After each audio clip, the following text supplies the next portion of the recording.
Hey, writers.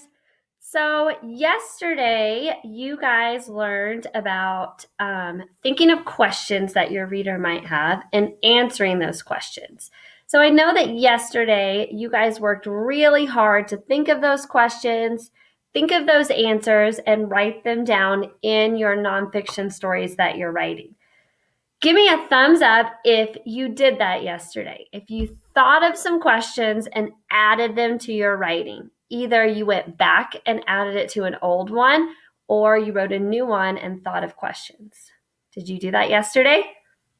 Good. You're ready for your next lesson about nonfiction writing today. So, writers, I know that I've told you already that our goal in writing is to get better and better every single day. So every day we learn something new, and we can go back to our old writing and add to it to make it even better. And we can put those things in our toolbox to use every time after that we start doing writing. Okay? So, today, I want to remind you that whether you are looking back on your old writing or working on a new book, it is important to realize that pictures in a nonfiction book are really good at teaching your readers. So, pictures are even more important in nonfiction books because they can teach your reader even more on your topic. Now, I am not the expert on this, but I thought that we could look at a real nonfiction book that someone wrote and see what their pictures look like and see if we can kind of figure out what our pictures need to look like in our books. Okay, so I pulled up this book for us to look at, and it's a nonfiction book about whale sharks.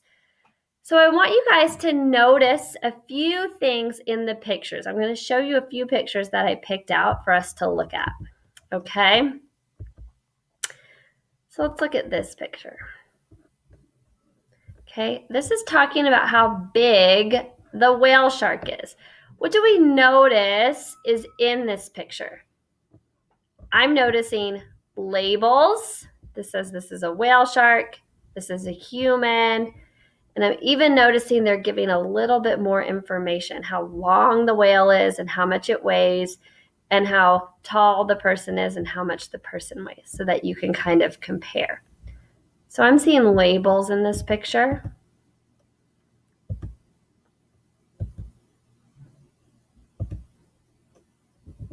Okay, here's another picture that I want you guys to look at.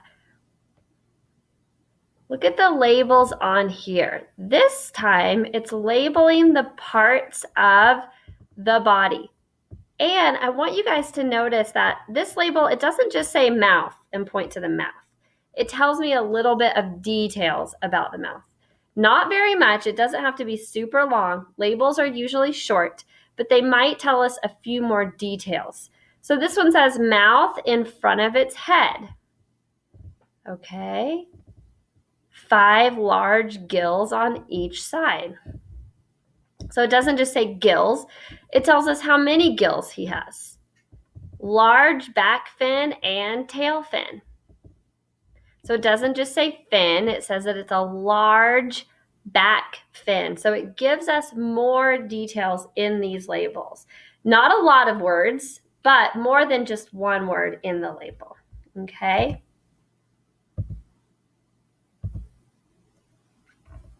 And then look at this. It's talking about how a whale shark eats. This is almost like a close-up of this whale shark's mouth, and you can see the whale shark eating the fish in this picture.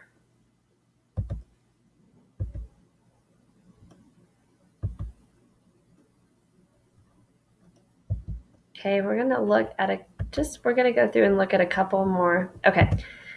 So you guys saw some things in these pictures. This is a nonfiction book that was written by an author, and we're looking at the pictures to see what we can add to our pictures. So let's go back to the chart that we made yesterday. This chart right here, it says, how can I teach my readers? How can I write the best nonfiction book that teaches the people that are reading my book? Okay. And yesterday, this is what we added to our chart. We said that we need to think about questions that readers might have. And we worked on this yesterday. Now, just because we worked on this yesterday does not mean that we leave it behind and we never do it again. We do this every day now. We've learned it. It's in our toolbox. Every time we open our books to write a nonfiction book, we know that this is what we can do to add more and more to our book. We can think who, where, how, when, and why. Okay, so that's in our toolbox. Let's add one more thing that we learned today. Today we learned that we need to include really good pictures. And there's some things that we can add to our pictures.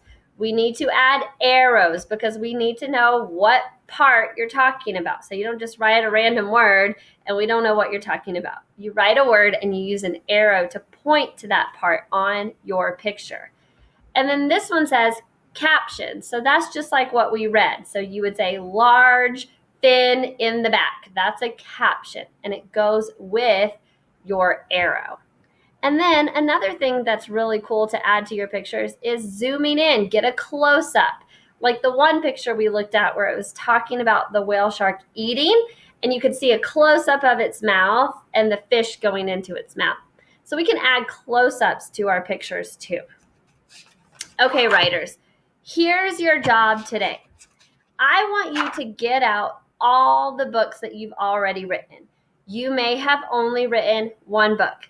That's okay. You may have written 2 or 3, but I want you to get all of those books out. And before you start doing any new writing today, I want you to look at the pictures in your old books. And I want you to add these things in to all of your pictures. I want you to add labels with arrows and some information. And I want you to add a close-up. You don't have to do it on every picture, but let's say at least one close-up in a book. Okay, so on the next slide, you have your 20-minute timer.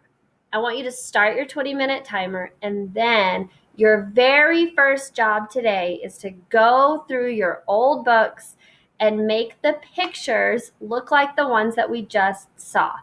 Add those labels, add the close-ups, make them really detailed.